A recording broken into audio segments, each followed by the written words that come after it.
Morrie Subarus here today with the new 2017 Subaru WRX. Now what I'd like to do is show you around the exterior, give you a little bit of a tour on the inside, then provide you with a driving review.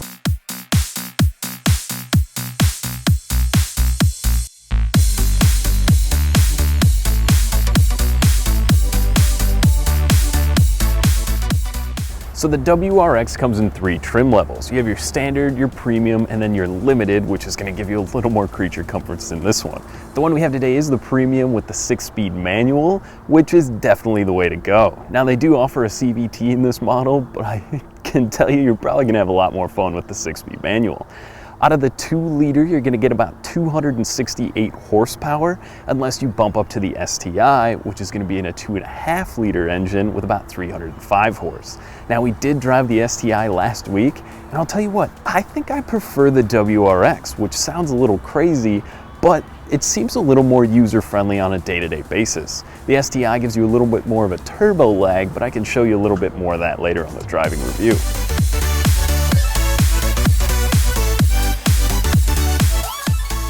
All right, so let's talk practicality in the WRX for a minute. Now I'm 6'1", and this seat's not all the way back, but it's where someone in front of me would comfortably sit, and I do still have some room as well as headroom. That means you could definitely put a child seat back here if you have to do a little bit of convincing to maybe think, what's the practicality like day to day?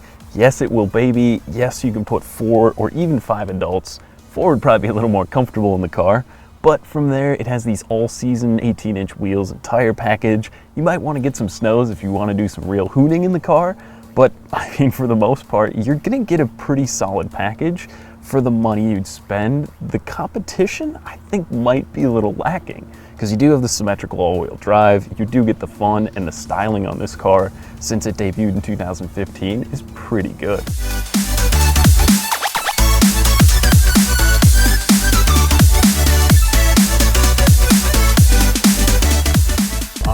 So let's go for a little rip around here.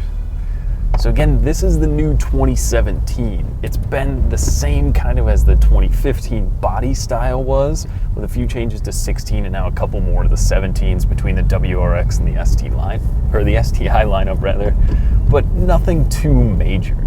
And now I said it earlier that I like driving the WRX more than the STI. And that's because of the turbo lag. If you're not on the power all the time in the STI, to me it doesn't make the ultimate daily driver, where the WRX is a little bit better in that form. Yes, it's not as fast, you are sacrificing some horsepower, but it seems like you don't have quite that turbo lag where you always feel like you're gonna be speeding, and that's probably why the STIs are some of the most ticketed cars on the road. But interior-wise, again, this is kind of the mid-level package where you're going to get, I believe, the 6.2-inch infotainment screen, which is pretty nice. I mean, you have your audio controls in there, as well you have your phone and your different apps you can go through, so there's a bunch of cool stuff there. And then that center display, which is nice, it gives you the digital readout. And then up above, you have the center control, which right now I have set to the boost gauge. From there, you can go through your clock, your outdoor temperature. There's a few other averages for your MPGs and kind of stuff of that nature. But overall, I like the WRX. I could see myself driving this car every day, maybe put a little bit different tire on here because these are kind of a summer tire with the 18-inch wheels. But I mean, if you're romping through the snow, if you're rallying, I mean, this would be a fun car.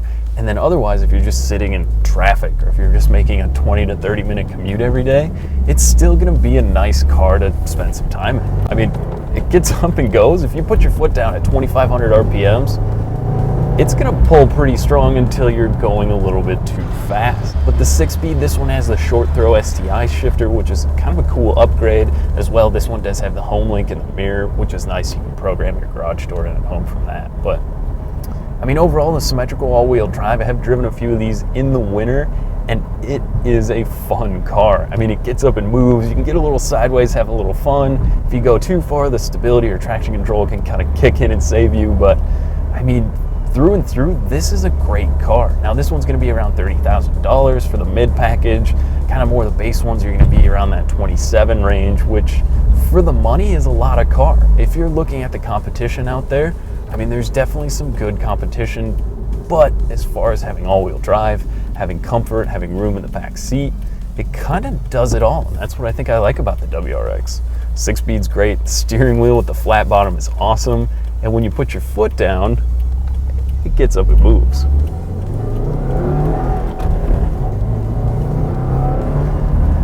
Yeah, I think I can get used to that.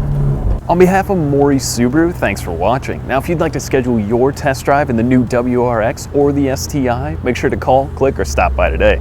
Thanks again for watching, and make sure you buy happy.